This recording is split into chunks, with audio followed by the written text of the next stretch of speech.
আমি আসলে বাংলাদেশের 64টা জেলা বিনা টাকায় ভ্রমণ করতেছি। তো আজকে মাদারীপুর আসছিলাম আপনাদের জেলা ঘুরে দেখার জন্য। তো কোনো একটা কারণে আমাকে ঢাকা ইমার্জেন্সি চলে যাইতে হচ্ছে। মাদারীপুর আসতে সময় লাগছে প্রায় ১ ঘন্টা ৬০ মিনিটের মতো। দূরত্ব বেশি না, ৬০ থেকে ৬৫ কিলোমিটার হবে। ওনার নামটা একটু আমরা জানি। ভাই আপনার নামটা একটু। আমার নাম মোহাম্মদ বাদল হোসেন। বাদল? বাদল বাদল। আচ্ছা, ওনার নাম হচ্ছে বাদল হোসাইন, উনি হচ্ছে চন্দ্র সুপারভাইজার। আসসালামু আলাইকুম প্রিয় ভ্রমণ প্রিয় বন্ধুগণ, আশা করি আপনারা সবাই ভালো আছেন। যেখান থেকে এই মুহূর্তে আমার ভিডিওটা দেখছেন, তো সবাইকে আন্তরিক শুভেচ্ছা জানাচ্ছি। বিনা টাকায় বাংলাদেশ ভ্রমণে আমি এখন আছি ফরিদপুর জেলাতে। এখান থেকে আমার আজকের ৩য় নাম্বার জেলা মাদারীপুর জেলা ভ্রমণের উদ্দেশ্যে বের হয়েছি। আর আজকে আমি যে পরিবহনে করে যাচ্ছি এটা হচ্ছে শাহজালাল পরিবহন। আর ঘড়িতে এখন প্রায় 3:30 বাজে। এখান থেকে মাদারীপুর যাইতে প্রায় 1.5 ঘন্টার মতো সময় লাগবে, সুপারভাইজার তাই বলল। তো কিছু রেস্ট্রিকশন থাকার কারণে আমি বাসের ভিতরের কোনো ভিডিও বা ড্রাইভারকে সহ কোনো ভিডিও দিতে পারতেছি না। তো সরাসরি মাদারীপুর জেলায় নেমে আপনাদের সাথে কথা হচ্ছে, দেখতে থাকুন। Welcome to Madaripur. বিনা টাকায় বাংলাদেশ ভ্রমণে আমি এখন আছি মাদারীপুরে। এখানে এসে আমি সালাতুল আসরের সালাত আদায় করেছি। এরপরে এখন সময় বাজে 5:35 আর কি। তো ফরিদপুর থেকে আমার মাদারীপুর আসতে সময় লাগছে প্রায় ১ ঘন্টা ৬০ মিনিটের মতো। দূরত্ব বেশি না, ৬০ থেকে ৬৫ কিলোমিটার হবে। তো এখানে সদরের আশেপাশে একটা শকুনদিঘি নামে একটা জায়গা আছে, ওখানে যাওয়ার চেষ্টা করব ঘুরে দেখার। আর আপনারা হয়তো বলতে পারেন যে ভাই প্রত্যেকটা জেলাতে আপনাকে একটা পাঞ্জাবিতে দেখা যায়। তো আমি বলবো যে আমি মূলত 2টা পাঞ্জাবি নিয়ে বের হয়েছি, যেখানে থাকতেছি রাত্রে ওইখানে ওই পাঞ্জাবিটা ব্যবহার করি। আর এই পাঞ্জাবি পরে আপনাদের সাথে ভিডিও শ্যুট করা হয় আর কি। বেশি কাপড় নিয়ে বের হওয়ার সুযোগ হয়নি। তো এখন দেখি শকুনদিঘিতে আমরা যাই, গিয়ে আপনাদেরকে সাথে নিয়ে ভিডিও করে দেখানোর চেষ্টা করব। আর ফরিদপুরের মতো একই অবস্থা, এখানে আমার কোনো হোস্ট বা থাকার জায়গা নেই। তো আমি দেখি কোনো বুদ্ধি করে আসলে এখানে থাকা যায় কিনা সেটা দেখার চেষ্টা করব। এখানে একজনও পরিচিত মানুষ নেই। আপনারা তো দেখেছেন যে ফরিদপুরে হোটেল খুঁজতে গিয়ে বা হোটেলে থাকার জন্য জায়গা চাইতে গিয়ে কী অবস্থা হয়ে গেছিল।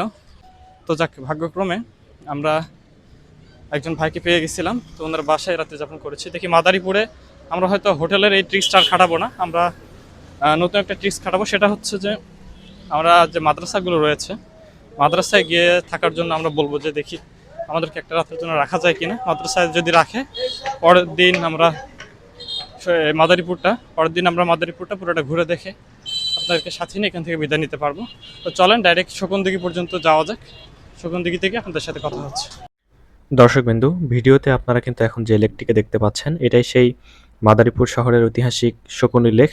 স্থানীয় ভাষায় এটাকে মাদারীপুর লেকও বলা হয়ে থাকে আর কি। তো এখানে বিকাল করে অনেক মানুষ হয় বা দর্শক আসেন দেখার জন্য এটাকে। এবং আমি একজন চাচার কাছ থেকে শুনছিলাম, উনি বলতেছিলেন যে অনেক এলাকা থেকে এখানে মাইক্রো ভাড়া করেও এই লেক দেখার জন্য আসে আর কি। আর মাদারীপুর শহরের যে প্রধান অফিসগুলো রয়েছে, যেমন পুলিশ সুপারের কার্যালয়, সার্কিট হাউস এবং মাদারীপুর সদরের যে হসপিটাল রয়েছে, এটাও কিন্তু এই লেকের চারপাশ দিয়ে ঘিরেই। এবং মাদারীপুর জেলা মডেল মসজিদ যেটা রয়েছে, এটাও কিন্তু লেকের পাশেই বা মডেল মসজিদের পাশেই হচ্ছে এই লেক। এই লেকে আসলে আপনারা কিছু বোট পেয়ে যাবেন, আপনি যদি চান তাহলে রাইড নিতে পারেন ঘুরে দেখার জন্য। আর এখানে একটা ওয়াচ টাওয়ার আছে, আমি যখন গিয়েছিলাম সেই মুহূর্তে সেটি বন্ধ ছিল, তাই উপরে ওঠার সুযোগ হয়নি। প্রিয় দর্শকবৃন্দ, কোনো একটা কারণে আমাকে আজকে ঢাকা চলে যেতে হচ্ছে। অনেক ইচ্ছা ছিল মাদারীপুরে থাকার, তবে সেটা ইচ্ছা থাকলেও হয়তো বা পূরণ হলো না। আমি শুধু এখানে এসে আসরের সালাত আদায় করেছি। এরপরে মাদারীপুর যে লেক আছে, লেকটা ঘুরে দেখেছি, আপনাদেরকে একটু হলেও চেষ্টা করেছি দেখানোর জন্য। আর এখন আমি ঢাকার দিকে চলে যাব, যেহেতু আমার কালকে সকাল 10টার মধ্যে কাজ আছে। তাই এখন দেখি বাস স্ট্যান্ডে যাবো, ওখান থেকে ঢাকার বাস ধরে ঢাকায় চলে যেতে হবে আর কি। অন্তত পক্ষে আমি আপনাদের জেলা পর্যন্ত আসতে পারছি এবং একটা জেলা ঘুরে দেখা হলো বা জেলার মানুষগুলোকে ঘুরে দেখা হলো, এতটুকু পর্যন্তই। আর রুট নির্বাচনে আমার আরেকটা ভুল ছিল, সেটা হচ্ছে শরীয়তপুর থেকে মাদারীপুরের দূরত্ব কম। তো আমি মাদারীপুর না আগে এসে আমি চলে গেছি ফরিদপুরে, সেটা শরীয়তপুর থেকে অনেক দূর। তারপরে ফরিদপুর থেকে আবার মাদারীপুরে আসছি। তো আমি যদি প্রথমে মাদারীপুর ঢুকতাম, মাদারীপুর হয়ে ফরিদপুরে চলে যাইতাম, তাহলে হয়তো বা আমার ক্ষেত্রে আরও সহজ হতো। যে কথাটা আমি ফরিদপুরের একজন ভাই আমাকে বলছিল যে আপনি প্রথমে ভুল করে ফেলছেন, আগে মাদারীপুরে আপনার ঢোকা উচিত ছিল। তো যাই হোক, কোনো ব্যাপার না। তো চলেন বাড়ির দিকে যাওয়া যাক। A few moments later. সালাম আলাইকুম ভাই। আপনার নাম জি আমার নাম পিয়াল পিয়াল পিয়াল আচ্ছা, আমি আসলে বাংলাদেশের 64টা জেলা বিনা টাকায় ভ্রমণ করতেছি।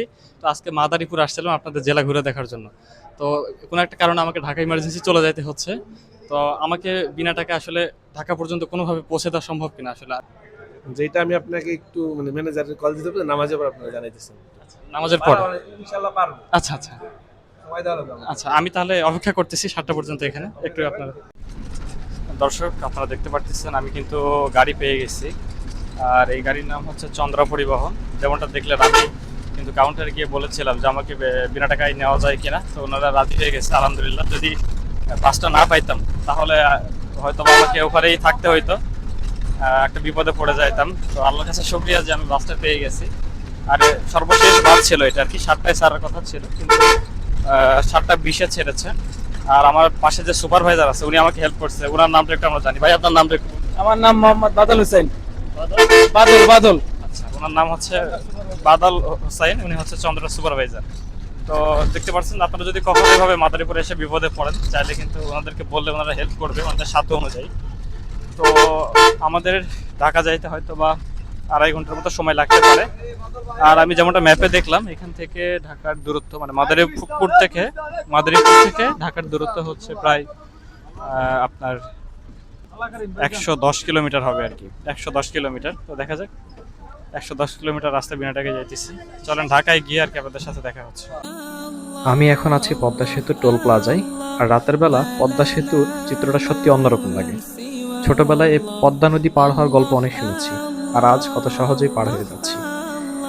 উপরে অসংখ্য সারি সারি আলোর মধ্য দিয়ে ছুটে চলছে আমরা মানুষ, আর নিচে ছুটে চলছে বিশাল খরস্রোতা পদ্মা নদী।